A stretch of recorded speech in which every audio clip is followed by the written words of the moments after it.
Hello friends, my name is Vaidehi Patel from Ashramik Vidyalaya. बच्चों, आज हम कॉम्पो सीखेंगे। हमारा सिलेबस आधा तो ख़त्म ही हो गया है। चैप्टर 5 तक हमने कंप्लीट कर दिया है। आज हम जो सीखेंगे वो है कॉम्पो, मतलब निबंध लेखन। तो आपका निबंध है, फर्स्ट है रक्षाबंधन। आपको थोड़े बहुत मुद्दे दिएंगे।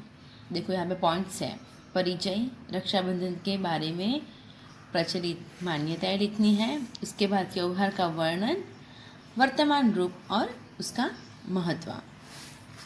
तो रक्षाबंधन हमारे देश का प्रमुख त्योहार है। यह हर साल सावन महीने की पूर्णिमा को मनाया जाता है। रक्षाबंधन का त्योहार भाई बहन के पवित्र प्रेम का प्रतीक है।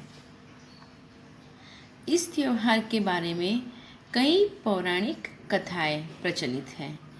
एक कथा के अनुसार देवराज इंद्र की पत्नी राची ने इसी दिन सभी देवताओं को रक्षा सूत्र बांधा था। इस रक्षा सूत्र के बल पर देवताओं ने असुरों पर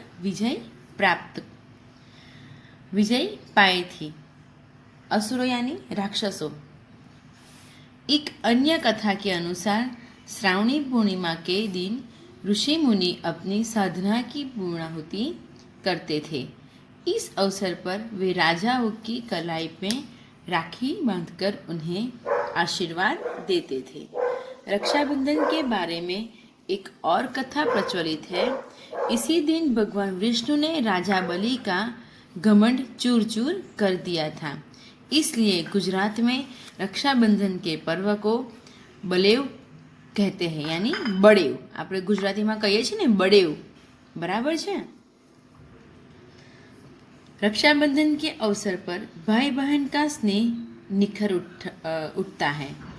इस दिन बहन अपने भाई की कलाई पर राखी बांधती है। भाई प्यार से बहन को उपहार देता है। रक्षाबंधन के दिन भाई बहन बचपन की यादें ताजी करते हैं। आज समय बदल गया है। राखियों में भी व्यावसायिकता आ गई है। धन कमाने के लिए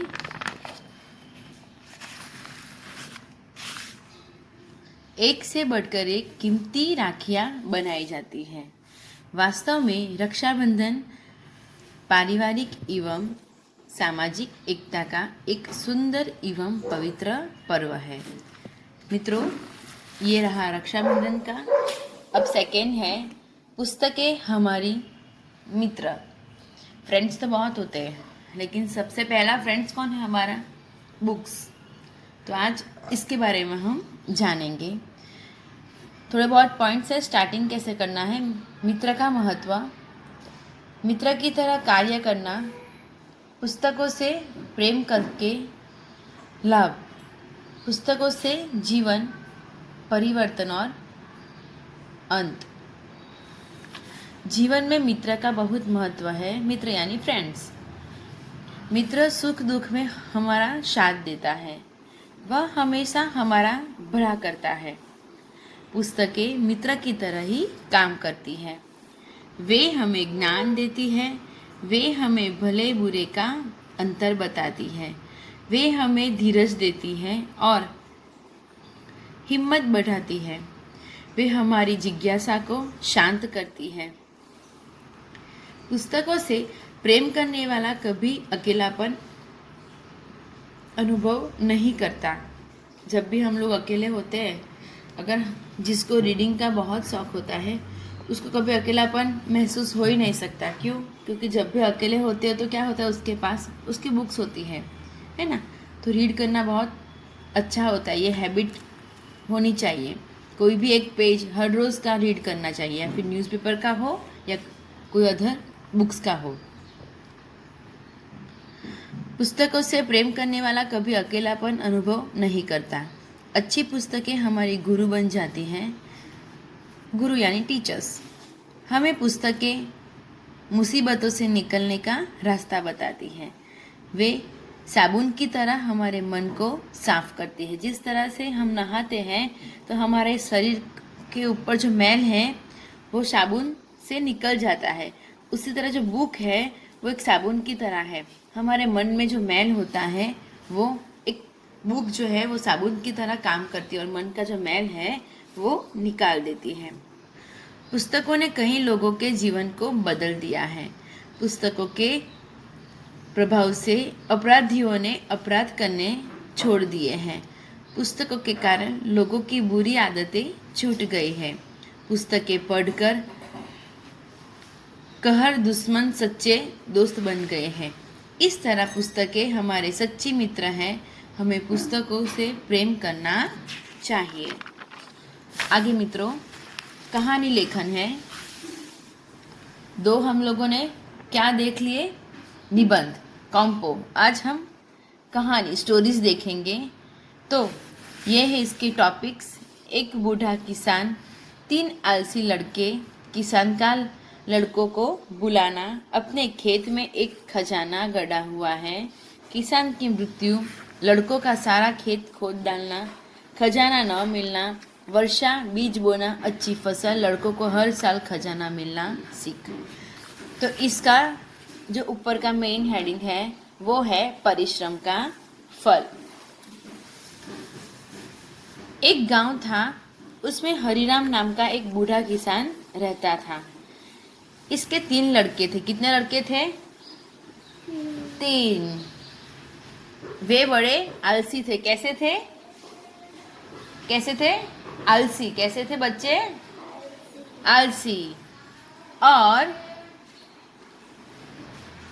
कुछ भी काम नहीं करते थे। किसान को उनके लिए बहुत चिंता होती थी। क्या होती थी किसान को? चिंता। एक बार किसान बहुत बीमार पड़ा। उसने तीनों लड़कों को अपने पास बुलाया। एक दिन किसान क्या हुआ? एकदम क्या हो गया? बीमार हो गया। क्या हो गया?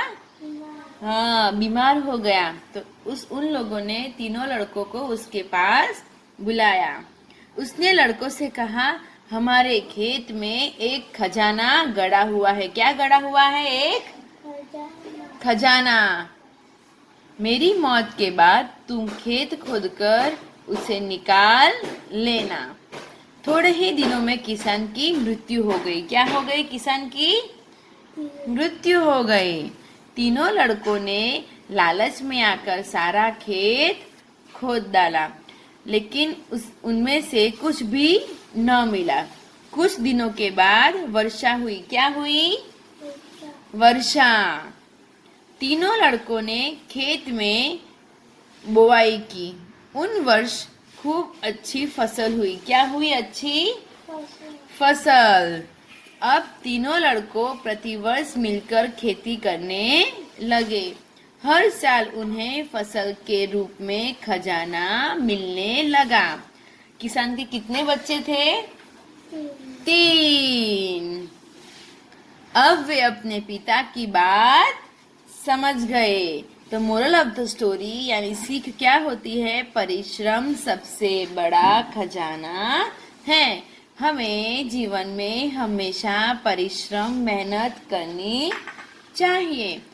तो फ्रेंड्स, आपको जब भी मैं एग्जाम में ये कहानी पूछूं, कोई भी कहानी, ये ऊपर का हेडिंग स्टोरी का और सीख, अगर आप वो दोनों नहीं लिखोगे तो आपको पूरा मार्क्स इसका नहीं मिलेगा। आगे देखते हैं लेटर यानी पत्र लेखन। वृक्षारोपण का महत्व समझाते हुए मित्र को पत्र लिखिए। नव विवेकानंद सोसाइटी, आश्रवा रोड, बड़ौदा, 12 जून 2017। प्रिय मित्र नीरज, सप्रेम नमस्कार। कोई भी एड्रेस लिख सकते हो, आपके फ्रेंड्स का नाम कोई भी लिख सकते हो। तुम्हारा पत्र मिला। तुम्हारा पत्र मिला, यह जानकर बहुत दुख हुआ कि एक वृक्ष की डाली शाखा काटते हुए तुम्हें चोट लग गई। वृक्ष की टहनी काटने के बदले यदि तुमने एक वृक्ष लगाया होता तो सचमुच मुझे बड़ी खुशी होती। मित्र, वास्तव में आज हमारे देश में वृक्षारोपण की बड़ी आवश्यकता है। जहाँ हरियाली है वहीं खुशहाली है। वृक्षों के फलने फूलने से सुने स्थान भी सुंदर लगते हैं। वैज्ञानिक दृष्टि से भी वृक्षारोपण बहुत महत्व है। वृक्ष वायुमंडल को शीतल और शुद्ध बनाते हैं। शुद्ध हवा हमें स्वस्थता प्रदान करती है। वृक्षों से आकृष्ट होकर बादल वर्षा करते हैं। सड़कों के किनारे वृक्ष लगाने से सड़कों की शोभा बढ़ती है और पथिकों को शीतल छाया मिलती है। देश में हरे भरे वृक्ष जितने अधिक होंगे, देशवासियों का जीवन भी उतना ही हरा भरा होगा। आशा है अपने शहर के वृक्षारोपण के कार्यक्रम में अब तुम पूरा सहयोग दोगे। तुम्हारा मित्र रोमेल। तो मित्रों, आज हमने दो निबंध देखे। एक है रक्षाबंधन, दूसरा है पुस्तकें हमारे मित्र, कहानी लिखी और पत्र लेखन। ये आपको हिंदी की निबंध की नोटबुक में लिखना है और लिखते समय ध्यान रखना है कि आपको नोटबुक की राइट पेज पे ही लिखना है, लेफ्ट पेज आपका लीव करना है ना मित्रों। तो आप जितना भी लिखोगे वो सब आपके राइट पेज पे आपको लिखना होगा। तो नोटबुक में आपका नेम लिखो, रोल नंबर लिखो, अच्छी तरह से गुड हैंड राइटिंग में आप ये आज की डेट लिख के सब लिख दो। मैं आपको PDF भेजूंगी। Thank you.